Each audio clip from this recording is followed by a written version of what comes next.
Hey everyone, welcome back to my channel. My name is Tracy Collins, and here is where I talk business, lifestyle, and travel. And this video was specifically requested, and I didn't want to do it. And someone literally just said, Tracy, did you ever get around to recording your video on Merida? So I said, hold on, let me go ahead and record this video. So with the recent, I would say within the last year and a half, of the blacks that really, taking place, there is a lot of us who are moving to Mexico. So in our exploration last year, Honey and I, well, from last year to this year, Honey and I visited Cancun, Playa del Carmen, Tulum. Cancun was twice, Playa was 3 times for me, Tulum was twice for me. Then we went to Merida, then we went to Mexico City, went to Puebla, we did Puerto Vallarta and Guadalajara. And Merida, there's a lot of people who are moving primarily to either Merida, Mexico City. Those are the top 2 names that you hear. So our experience in Merida, and let me just say this is our experience. I am a married woman who is in a same-sex relationship, and we are in our late 40s, early 50s.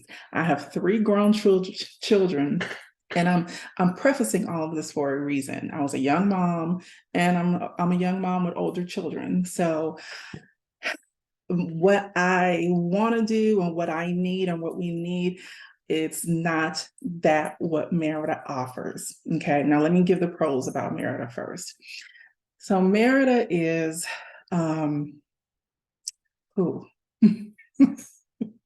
okay. Central is beautiful. This is where we stayed. Central is the architecture, the colonial buildings, the historic colonial buildings architecture, the colors, absolutely beautiful.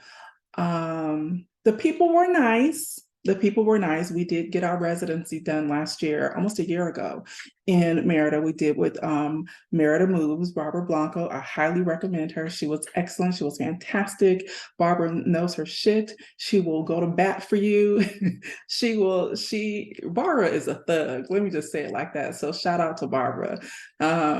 Would definitely go back and work with Barbara if we were going back to Merida, which we are not. So another thing about Merida that we absolutely love are the homes in Merida, just from new build to the central, historic houses that are in the central area. Absolutely stunning, just stunning. Like, even still to this day, we talk about how beautiful the homes are, and we wish those kind of homes. Honey likes more of a modern feel. I like more of a classic, Mexican feel. And in Merida, you will find a wide range of both. It is no longer as cheap as it used to be, but it's still not that of America. Okay, this is from what I'm sensing and what I'm hearing from other YouTubers. The markets, the supermercados, there's 2 major ones in the central historic area, and they're right across the street from each other. They're massive. That was my first time ever buying soursop, which was in Merida. They don't call it soursop there. They call it chamoya. I think that's what it's called there. Excellent. It was just sweet, and it's so affordable, and you will have tons of local produce.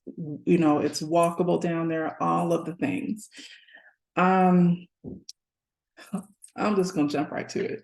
The cons of Merida. Merida is extremely spread out.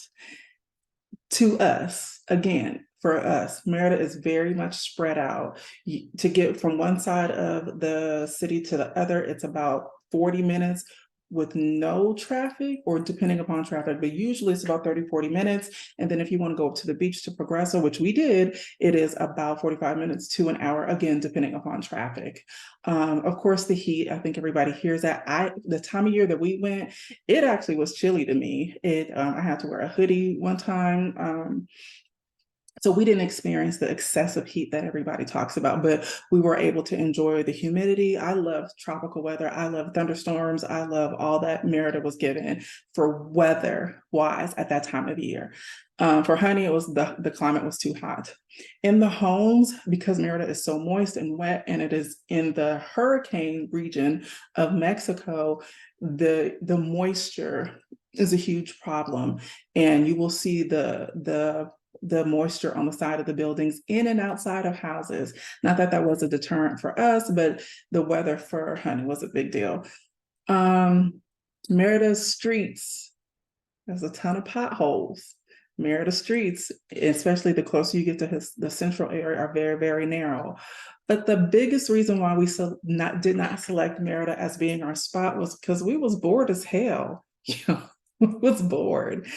We're not, a family with young children who want to be in a safe community and raise your children. My kids are grown. Our kids are grown.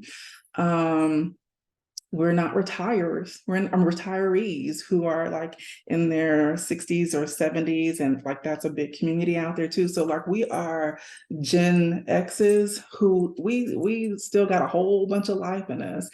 And Merida, just for us, did not give that. It did not give us a whole bunch of life. It gave family and retirees, but nothing right in the middle. So, yeah, it has a major airport. The people were friendly.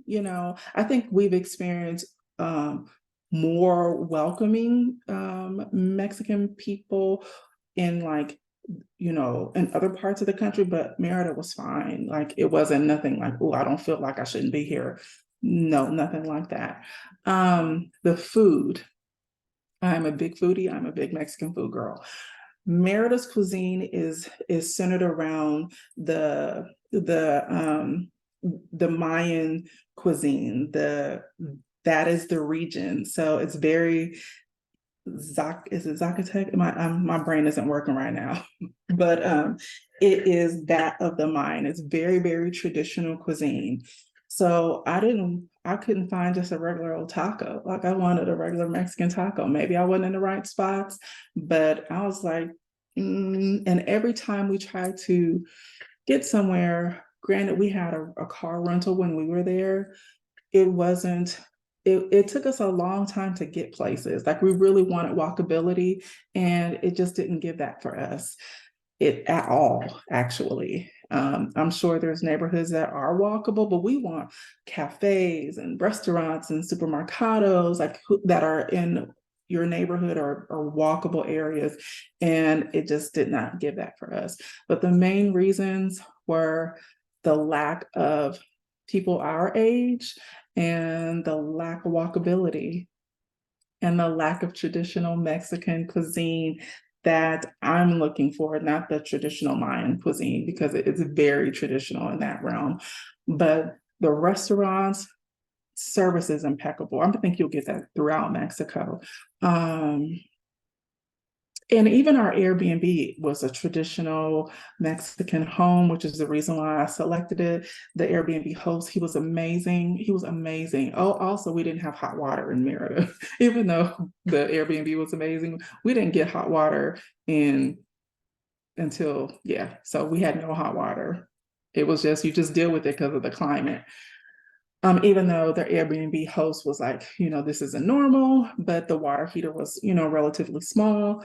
And so we didn't have hot water I think we were there for 7 days. Literally by day 5, we was like kind of watching the clock, and we were headed back to Playa.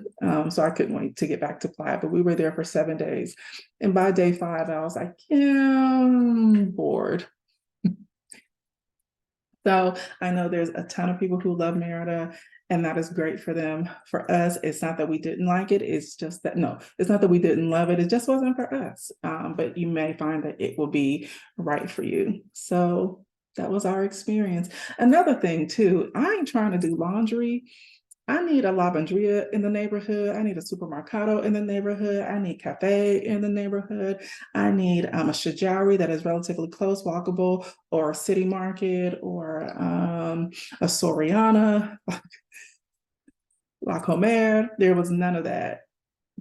And there's no taco stands, y'all. I need taco trucks on the corner. I need, the tianguis who come, same time every week, so you can get your local produce. And I need that.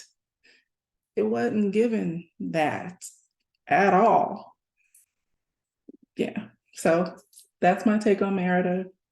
I hope you guys enjoyed. Please don't forget to like and subscribe and hit the notification bell so you'll know when I upload a new video. And if you have any questions, please be sure to drop them in the comments and I will get to them. Thank you so much. Bye.